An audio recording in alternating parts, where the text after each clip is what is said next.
다 각각 집으로 돌아가고 예수는 감람산으로 가시니라.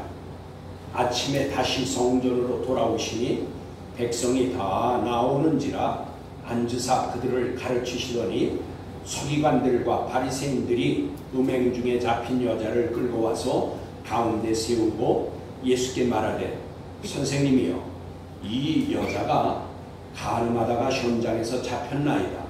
모세는 율법에 이러한 여자를 돌로 치라 명하였거니와 선생은 어떻게 말하겠나이까? 그들이 이렇게 말하면 고발할 조건을 얻고자 하여 예수를 시험함이로라. 예수께서 몸을 굽히사 손가락으로 땅에 쓰시니 그들이 묻기를 맞이 아니하는지라. 이에 일어나 이르시되 너희 중에 죄 없는 자가 먼저 돌로 치라 하시고 다시 몸을 굽혀 손가락으로 땅에 쓰시니 그들이 이 말씀을 듣고 양심의 가책을 느껴 어른으로 시작하여 젊은이까지 하나씩 하나씩 나가고 오직 예수와 그 가운데 서는 여자만 남았더라. 예수께서 일어나사 여자 외에 아무도 없는 것을 보시고 이르시되 여자여, 너를 고발하던 그들이 어디 있느냐? 너를 정죄한 자가 없느냐? 대답하되 주여 없나이다. 예수께서 이르시되 나도 너를 정죄하지 아니하노니 가서 다시는 죄를 범하지 말라 하시니라. 아멘. 영과 진리로 예배하여 하나님 아버지께서 받으시기 합당한 예배가 되고 하나님의 임재를 체험하는 그런 은총의 시간이 되기를 간절히 원합니다. 아멘. 오늘 말씀의 주제는 죄 없는 자가 먼저 치라. 죄 없는 자가 먼저 치라. 여러분, 오늘 본문은 여러분들이 많이 알고 또 들어본 말씀입니다. 그런데 오늘 이제 본문을 7장 53절로부터 잡았습니다. 즉 53절은 8장의 원래는 그게 같이 붙어져야 더 좋은 것인데 지금 7장으로 떨어져 있습니다. 하지만 그것을 오늘 본문의 53절을 본문으로 잡았습니다. 여기 보니 다 각각 집으로 돌아가고 라고 하였습니다. 여러분, 다 각각 집으로 돌아간 사람들은 누가 돌아간 사람들입니까? 이 말씀은 이제 이 말씀의 오늘 배경은 이렇습니다. 명절 끝에 예수님께서 성전에서 가르치시면서 큰 소리로 외치며 말씀하셨어요. 누구든지 목마르거든 내게로 와서 마셔라. 나를 믿는 자는 성경의 이름같이 그 배에서 생수의 강이 흘러나오리라 라고 외치셨어요. 이 말씀을 가르치시며 명절에 성전에서 하신 그런 말씀이었어요. 그러니까 이제 와서 내게 마셔라. 내게 마시는 자는 뱃속에서부터 생수의 강이 흘러나리라 라고 외치셨는데 그 말씀을 듣고 어떤 사람은 이제 선지자로 예수님을 생각하고 어떤 사람은 메시아로 생각하고 어떤 사람들은 하나님을 모독한 신성모독이라고 해서 이제 시끄러워졌습니다. 그렇게 시끄러워질 때에 이제 이렇게 떠들썩하니까 바리새인들이 또 그때의 바리새인과 장로들이 예수를 붙잡아 오라고 보냈던 사람들이 그곳에 이제 왔어요. 그래 왔는데 그때 돌아왔을 때에 그들이 그냥 돌아왔어요. 예수님을 붙잡아 오라고 보냈는데 그냥 돌아왔어요. 그래서 바리새인과 대제사장들이 묻습니다. 그들은 그냥 돌아왔던 것을 보고 아마 이제 굉장히 화가 났던 것 같아요. 왜 그냥 돌아왔느냐 하고 물었어요. 그랬더니 잡으러 갔던 자들이 대답합니다. 이때까지 예수께서 가르치던 것처럼 가르치는 사람을 보지 못했나이다. 그런 사람이 없었나이다 하고 돌아왔어요. 그렇게 말하자 바리새인들이 이렇게 말합니다. 너희들도 미혹되었느냐? 너희들도 미혹되었느냐? 라면서 화를 냈습니다. 예수님의 가르침을 받은 무리들은 율법을 모르는 자들, 저주받을 자들이라 하고 이제 예수님의 가르침을 믿어서 너희들이 어떤 사람은 선지자로 어떤 사람은 메시아로 그렇게 믿느냐? 그런데 그 예수의 말을 믿고 믿는 너희들은 율법을 모르는 저주받은 자들이라 하고 이 바리새인과 이제 제사장들이 그렇게 얘기를 한 것입니다. 그러자 이제 예수님을 밤에 몰래 찾아왔던 니고데모가 이제 말합니다. 나서서 말을 이렇게 합니다. 우리의 율법은 사람들의 말만 듣고 그 행동한 것을 알아보기 전에 심판하는 것이 맞느냐? 라고 이제 자제를 촉구합니다. 그들은 니고데모에게 이렇게 말합니다. 너도 갈릴리에서 왔느냐? 하면서 니고데모를 모욕합니다. 여러분 사실 이 사람들은 즉 바리새인과 대제사장들은 니고데모가 이스라엘의 스승 랍비인 것을 다 알고 있습니다. 그러면서도 이들이 화가 나니까 너도 갈릴리 사람이냐 하고 지금 모욕을 주는 것입니다. 이와 같이 시끄럽게 되자 논쟁을 하게 되자 예수님을 믿는 자와 믿지 않는 자들이 서로 의견이 대립되자 그들은 흩어져서 다 각각 집으로 돌아가게 된 것입니다. 오늘 53절이 다 각각 돌아갔다. 다 각각 집으로 돌아가고 라고 한 말이 바로 이러한 배경을 가지고 있는 것입니다. 그럼 오늘 본문 8장 1절에 예수는 감람산으로 가시니라 라고 하였습니다.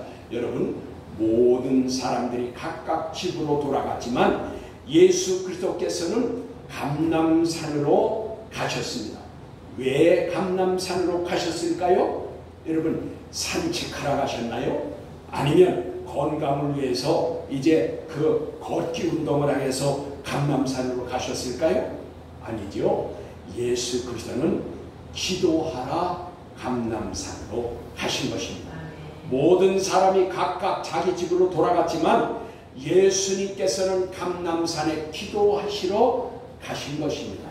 그러니 예수님께서는 자주 기도하시려고 감람산에 가셨습니다.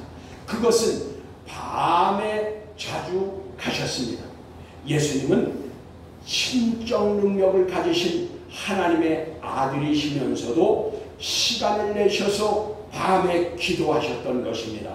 그것은 아버지 하나님께 기도하심으로 하나님의 뜻을 이루고 그리고 언약하신 말씀을 십자가로 구속을 이루시려고 한 것입니다. 여러분 그래서 예수님도 십자가의 구속의 사건 하나님의 언약하신 말씀을 이루기 위해서는 이와 같이 늘 시간을 내서 기도하신 것입니다. 여러분 그러므로 기도는 중요합니다. 기도는 하나님과 교통하는 영적 능력인 것입니다. 여러분 기도는 무력한 자가 하는 하나의 수단이 아니라 이것은 이제 그 믿는 자의 순종하는 모습인 것입니다. 기도는 하나님을 기쁘시게 해드리며 기도는 하나님의 은혜와 사랑을 체험하는 통로인 것입니다. 여러분 저와 여러분은 끊임없는 기도를 해야 합니다. 포기하거나 낙심하지 말고 환경의 지배를 당하지 말고 쉼없이 기도해야 하는 것입니다. 여러분 그래서 누가복음 이제 22장 39절의 말씀에 보면 이렇게 말씀하십니다. 예수께서 나가사 습관을 따라 감람산에 가심에 제자들도 따라갔더니 하여서 예수님께서는 감람산에 기도하러 가시기를 습관적으로 하신 것을 알 수 있습니다.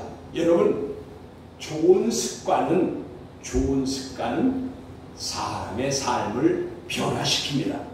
여러분 저와 여러분도 기도를 필요할 때만 하는 것이 아니고 그리고 어려움을 당했을 때만 하는 것이 아니고 문제를 해결하려고 할 때만 하는 것이 기도가 아닙니다. 습관적으로 무시로 장소와 시간이나 또 좋은 때나 나쁜 때나 가리지 말고 기도를 해야 합니다. 여러분, 기도는 호흡과 같아서 기도를 쉬면은 사실 영적 호흡이 끊어지는 것과도 같다고 말씀드릴 수 있습니다. 여러분, 사무엘 선지자를 잘 아시죠? 사무엘 선지자가 그들은 이제 그 백성 앞에 서서 이렇게 선포합니다. 나는 너희를 위하여 기도하는 기도를 쉬는 죄를 여호와 앞에 결단코 범하지 아니하고 선하고 의로운 길을 너희에게 가르칠 것인즉 이라고 하여서 이것은 사무엘상 12장 23절의 말씀인 것입니다. 여러분, 사무엘은 기도를 쉬면 하나님 앞에 죄를 범하는 것으로 알았습니다. 그래서 그 죄를 범하지 않기 위해서 그는 끊임없이 기도하면서 그리고 가르쳤던 것입니다. 여러분, 그래서 예수님과 같이 사무엘도 가르쳤습니다. 여러분, 목회자는 교우들을 위해서 끊임없이 기도해야 하고 교우들은 목회자를 위해서 기도하면 좋은 목회자요 좋은 성도인 것입니다. 부모는 자녀들을 위해서 끊임없이 기도해야 하고 자녀들은 부모를 위해서 기도하면 좋은 부모, 자녀이며 좋은 가정인 것입니다. 여러분, 성도가 성도를 위해서 기도하고 직분자가 성도를 위해서 기도하고 성도들이 지도자와 직분자들을 위해서 기도하면 좋은 교회, 행복한 신앙생활이 되는 것입니다. 여러분, 성도가 성도를 위해서 기도하십시오. 그리고 성도가 직분자들을 위해서 기도해 주십시오. 좋은 교회, 행복한 신앙생활이 될 것입니다. 본문으로 다시 돌아가서 2절의 말씀입니다. 아침에 성전으로 다시 돌아오시니 백성이 다 나오는지라 앉으사 그들을 가르치시더니 라고 하였습니다. 여러분, 감람산에서 밤에 기도하시고 아침에 성전으로 다시 돌아오신 예수님, 여러분은 이것을 어떻게 생각하십니까? 여기에 아침에라고 하였지만 사실은 오로드로스 그랬어요. 이것은 뭐냐면 새벽을 말하는 것입니다. 히브리어로는 샤르 그래요. 이것은 뭐예요? 아침, 새벽, 즉 동틀 무렵을 말하는 것입니다. 그러니까 이것은 뭐예요? 그리고 다시 돌아왔다라고 하셨어요. 어제 당신을 죽이려고 사람까지 보냈고 바리새인들과 대제사장들은 신성모독이라고 해서 종교법으로 해서 예수님을 죽이려고 했어요. 그랬는데도 예수님은 밤에 기도하시고 새벽부터 어제 그 자리로 다시 돌아오셨다고 말해요. 여러분, 죽이려 했던 자리로 돌아오신 것을 그래서 오늘 말씀은 다시 돌아왔다라는 말로 표현하고 있는 겁니다. 당신을 죽이려 했던 자리로 다시 돌아왔어요. 왜 다시 오셨을까요? 여러분, 이것을 죽이려 했던 자로 왜 또 다시 왔냐 그 말이에요. 아침 일찍부터. 그것은 그들을 가르치기 위해서예요. 가르치기 위해서 다시 오신 거예요. 그러니까 하나님의 올바른 말씀을 가르치시려고 다시 돌아오신 것입니다. 백성들도 대단하지요. 이 이른 아침 동틀 무렵인데도 그럼에도 불구하고 그들이 그곳으로 몰려왔어요. 모여왔을까요?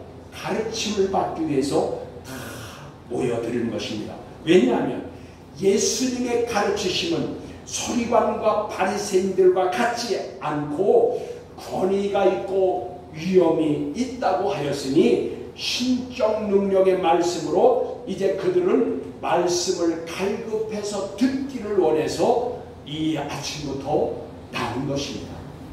여러분, 이러한 갈급함이 있습니까? 진실로 진리의 말씀을 알기를 원하고 믿기를 원합니까? 저와 여러분께 이러한 갈급함이 필요한 것입니다. 여러분 갈급함이 있어야 돼요. 그래서 목마른 자가 샘을 파는 것이에요. 목마르지 않으면 샘 파지 않습니다. 목마른 자가 샘을 파게 되는 것입니다. 예수님께서 이처럼 가르치실 때에 오늘 3절과 4절에서 서기관과 바리새인들이 간음 중에 잡힌 여자를 끌고 와서 가운데 세우고 예수께 말하되 선생이여 이 여자가 간음하다가 현장에서 잡혔나이다 라고 하였습니다. 여러분 바리새인과 서기관들이 간음하다가 현장에서 잡힌 여자를 왜 이 이른 아침에 예수님 앞으로 끌고 왔을까요? 사실 여러분 현장에서 잡힌 간음한 여자는 율법에 따르면 그냥 그 자리에서 돌로 쳐 죽이면 되는 것입니다. 그게 율법이에요. 그런데 그럼 이 자기들이 법대로 그냥 거기서 처벌을 하면 될 것을 왜 이 이른 아침에 예수님께 데려왔냐 하는 것입니다. 이 역시 그것은 이제 예수님을 책잡아서 죽이려고 하는 이 사람들의 뭐라 그럴까요? 그 의도가 악하다 그 말이에요. 그러니까 좋은 의도가 아니라 그 말이에요. 정말 예수님께 이 여자를 어떻게 했으면 좋겠습니까? 라고 물어보라고 온 것이 아니라 자기들이 그 자리에서 그 돌로 치서 그냥 그 해결할 수 있는 것을 예수님께 데리고 온 것은 예수님을 책잡아서 올무에 걸리게 해서 예수님을 죽이려고 그런 악의를 가지고 모함하려고 찾아온 것입니다. 그리고 또 한 가지 여기 여러분 대부분요 예수님을 가르쳐서 라피오, 퀴리오스 즉 주님 그렇게 말하는데 여기에서는요 그렇게 쓰지 않고 선생이라고 했어요. 디다스칼로스. 그러니까 여러분 디다스칼로스는 교사 선생을 말하는데 당시에는요 여러분 거기에 불문율이라는 게 있어요. 왜 다른 데서는 다 라피오, 퀴리오스 또는 퀴리에 그렇게 불렀습니다. 그런데 여기서는 왜 디다스칼로스라고 불렀냐라는 것이요. 그것은요 당시에는 디다스칼로스 즉 선생님이요 하고 물어봤을 때는 반드시 대답을 해줘야 하는 것입니다. 그 대답을 피하면 안 되는 거예요. 그 당시 그런 게 있었어요. 그것을 수치스럽게 여겼다 그 말이에요. 그러므로 꼭 대답을 해줘야 되는 말씀인데 그 대답을 해줘야 되는데 예수님께 그렇게 물어보는 것은 예수님의 대답을 받아내서 그 대답을 가지고 올무에 걸리게 하려고 책잡으려고 지금 그런 악한 의도로 찾아와서 선생 디다스칼로스라고 지금 말하는 것입니다.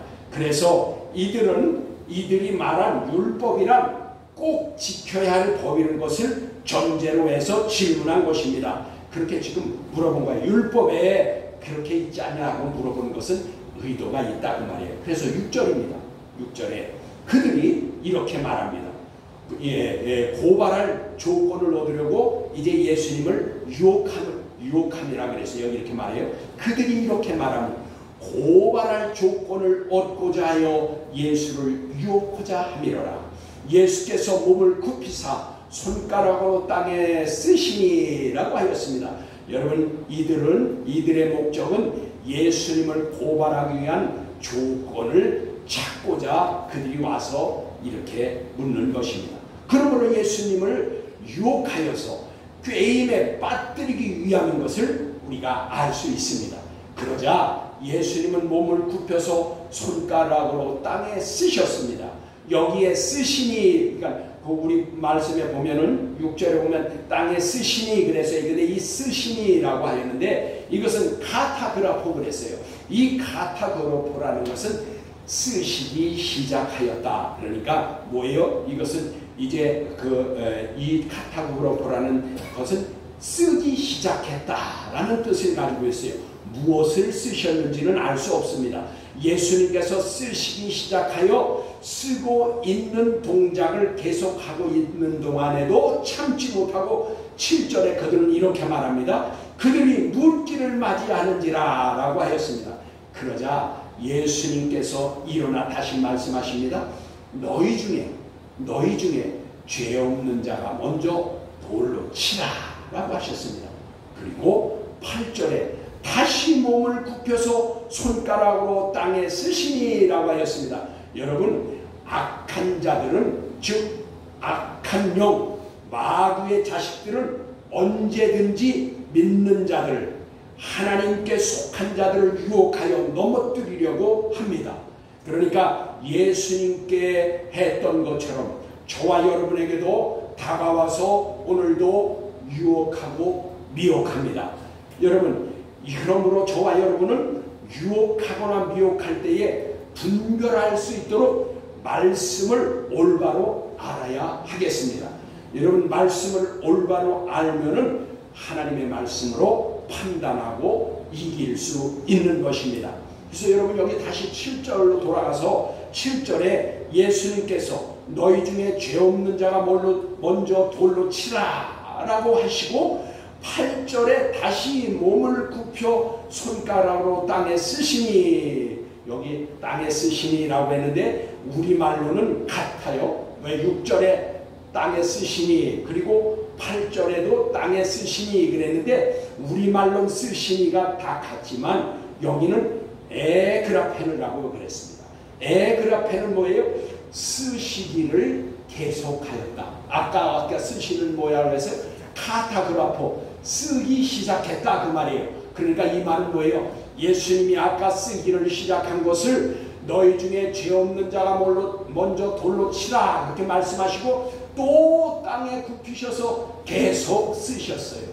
아까 쓰시기 시작한 것을 여기 쓰시기, 이 말은 에그라포라는 것은 다 쓰시기 계속 쓰셨던 것을 반복해서 썼다, 계속 쓰셨다 그런 뜻이라고 말해요. 그러면 예수님께서는 뭐라 쓰셨는지 모르지만 땅에 쓰시기 시작했던 것을 해답하고 난 후에 또 계속해서 쓰셨다고 말해요. 반복적으로 쓰셨다 그 말이에요. 그래서 6절에 쓰시니를 시작하여서 8절에 계속하여 반복적으로 무엇인가를 쓰셨습니다.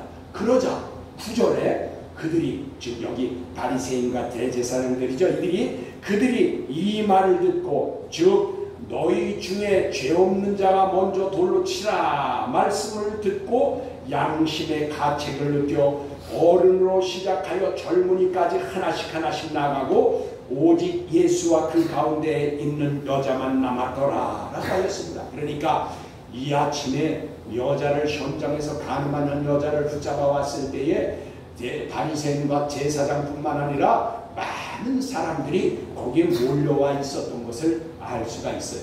그래서 그 너희 중에 죄 없는 자가 돌로 치라고 하니까 어떻게 해요? 그들이 하나둘씩 빠져나가서 나중에 한 사람도 남지 않았다.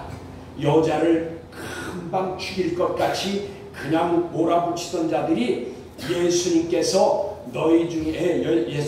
차분하게 땅에다가 글씨를 쓰시면서 무언가를 쓰시면서 너희 중에 죄 없는 자가 먼저 돌로 치라 하시고 또 몸을 굽혀서 쓰시던 그것을 계속해서 쓰고 계시자 그때에 그들은 예수님께서 하신 말씀을 듣고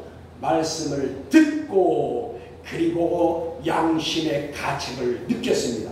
양심은 하나님의 저울입니다.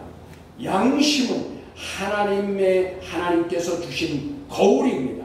그러므로 여러분, 양심은 하나님의 저울이자 거울입니다.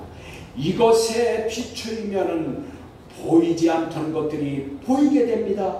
여러분, 이때 여기에서 가책을 느껴라고 하였는데 이는 엘렌코라고 하였습니다. 이 엘렌코라는 뜻은 뭐냐? 이것은 폭로하다, 드러내다 라는 뜻을 가지고 있어요. 그러니까 예수님의 말씀을 들은 저 유혹하던 자들의 숨겨졌던 것들이 그 말씀을 듣고 양심에서 드러나고 폭로된 것입니다. 그러니까 그들도 예수님 앞에서 와서 말하던 자들도 다 숨겨지고 감춰졌던 것들이 있는 거예요. 죄가 가득 있었다 그 말이에요. 그것을 예수님의 말씀을 듣고 그 양심에서 드러내고 폭로된 것입니다. 여러분, 로마서 2장 1절에 이런 말씀이 있습니다. 그러므로 남을 비판하는 사람아, 누구를 막론하고 내가 핑계하지 못할 것은 남을 비판하는 것으로 내가 너를 정죄하니 비판하는 내가 같은 일을 행함이니라. 그러니까 말이에요. 그들이 와서 제사장과 유대인들이 와서 여자를 붙잡고 현장에서 붙잡은 여자를 와서 말하지만 그들도 똑같이 비판받을 일을 했다 그 말이에요. 그거를 예수님이 말씀하시자 양심이 그것을 다 드러내고 폭로한 거예요. 그러니까 가책을 받아서 다 떠나게 됐다 그 말이에요. 그뿐 아닙니다. 여러분 로마서 2장 22절에 이렇게 말씀하십니다. 간음하지 말라 하는 내가 간음하느냐. 여러분 이와 같이 남을 비판하는 자, 그 간음하던 그가 내가 간음하지 말라고 비판하던 내가 간음하느냐 그 말입니다. 이렇게 말합니다. 그래서 예수님의 말씀을 듣고 하나님의 그 저울인 양심, 하나님의 거울인 양심에 그것이 걸리자 다 폭로되고 드러나게 되는 것입니다. 돌을 들러 치려던 자들이 어른으로부터 시작하여 젊은이까지 하나씩 물이 빠져가듯이 남김없이 다 가버렸던 것입니다. 그러므로 로마서 2장 15절의 말씀에 이렇게 말씀하십니다. 이런 이들이 그 양심이 증거가 되어 그 생각들이 서로 그리고 고발하여 그리고 변명하여 그 마음에 새긴 율법과 같은 일을 나타내느니라 라고 하였습니다. 이 말씀은 무슨 뜻이냐면 율법이 있고 즉 말씀이 있어도 선한 일을 행하지 않는 자보다 말씀 없이도 즉 믿지 않는 자라도 하나님이 주신 양심대로 행하면 율법이 있는 즉 믿는 자라고 하면서 그 말씀을 따라 그 일을 나타내지 않는 자보다 믿는 자를 부끄럽게 하고 이 양심이 율법이 된다 그 말이에요. 그러니까 여러분 믿었다고 그 사람이 믿었다고 세상과 구별된 게 아니라 그 말이에요. 믿지 않고도 하나님이 주신 저울, 하나님이 주신 거울 그 양심으로 행하면 믿는다고 하면서 말씀이 있으면서도 선한 일을 행하고 이제 말씀대로 순종하지 않는 자보다 오히려 양심에 따라 행하는 자가 율법이 된다 그 말이에요. 그러니까 믿는다고 하면서 말씀대로 살지 않는 것을 창피한 줄 알라 그 말이에요. 10절의 말씀입니다. 예수께서 일어나사 여자 외에 아무도 없는 것을 보시고 이르시되 여자여 너를 고발하던 그들이 어디 있느냐 너를 정죄한 자가 없느냐 하셨습니다. 그러자 11절에 여자가 대답합니다. 주여 없나이다. 예수께서 이르시되 나도 너를 정죄하지 아니하노니 가서 다시는 죄를 범하지 말라라고 하셨습니다. 여러분 여기서 잘 들으십시오. 오해하지 마십시오. 예수님께서 왜 여자를 정죄하지 아니하셨을까요? 죄를 지은 것을 무시하고 죄를 지어도 되기 때문에 정죄하지 않겠다고 하셨을까요? 여러분 여기에서 정죄는 카타크리노입니다. 이 카타크리노는 뭐냐면 심판하다, 죄를 유죄 선고하다 그런 뜻을 가지고 있어요. 그러니까 조금 전에 예수님께서 죄 없는 자가 먼저 돌로 치라라고 하셨을 때에 모두 양심의 가책 즉 양심의 고발 때문에 다 돌아갔습니다. 이 여자도 그들 중에 한 사람으로 죄를 지었으나 아직 심판을 받을 때가 아닌 것입니다. 왜냐고요? 예수님께서 초림하신 것은 예수님께서 오신 것은 심판하러 오신 것이 아니고 구원하시려고 오셨기 때문인 것입니다. 여러분 그래서 마태복음 9장 13절의 말씀에 보면 이렇게 말씀합니다.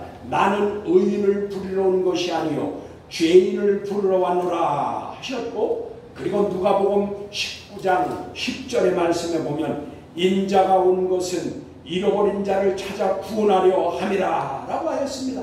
그리고 요한복음 3장 17절의 말씀에 보면은 하나님이 그 아들을 세상에 보내신 것은 세상을 심판하려 하심이 아니요 그로 말미암아 세상의 죄인들을 구원을 얻게 하려 하심이라 라고 하였습니다. 그러므로 정죄 즉 심판하지 않은 것입니다. 그러시면서 예수님께서 뭐라 하셨습니까? 거기 가서 다시는 죄를 범하지 말라 하셨습니다. 여기에서 죄를 범하지 말라라고 했는데 이것은 하마르타네 그랬어요. 이 하마르타네라는 것은 현재 명령형입니다. 이건 뭐예요? 이제부터는 죄 짓는 일을 계속하지 말라. 이제부터는 죄 짓는 일을 계속하지 말라라는 뜻입니다. 그러니까 죄를 청산하라, 죄를 회개하라, 죄를 돌이키라 그 말이에요. 심판할 때가 따로 있으니 지금은 심판할 때가 아니라 지금은 구원할 때다. 내가 구원을 하러 왔다 그 말이에요. 그러니 심판할 때가 이르기 전에 얼른 죄를 돌이키고 청산하고 회개하라 그 말이에요. 그러므로 여러분 요한계시록 2장 21절로 22절의 말씀에 이렇게 말씀하십니다. 또 내가 그에게 회개할 기회를 주었으되 자기의 음행을 회개하고자 하지 아니하는도다. 볼지어다 내가 그를 병상에 던질 터이요 또 그와 더불어 간음하는 자들도 만일 그의 행위를 회개하지 아니하면 큰 환난 가운데 던져질 것이다 라고 하였습니다. 여러분 이와 같이 회개할 기회를 잃어버리면 사람들이 회개할 기회를 잃어버린 사람들 중에 한 사람을 말씀드리려고 합니다. 누굽니까? 시브리서 12장 16절로 17절의 말씀입니다. 음행한 자와 혹 한 그릇 음식을 위하여 장자의 명분을 판 에서와 같이 망령된, 여기 망령되라는 것은 이제 하나님을 경멸했다 그런 뜻이에요. 망령된 하나님을 경멸하는 자가 없도록 살피라. 너희가 아는 바와 같이 그가 그 후에 축복을 이어받으려고 눈물을 흘리며 구하되 버린 바가 되어 회개할 기회를 얻지 못하였느니라 라고 하였습니다. 여러분 회개할 기회, 즉 죄를 지었을 때에는 회개를 해야 합니다. 회개하지 않는 죄는 용서받지 못하기 때문입니다.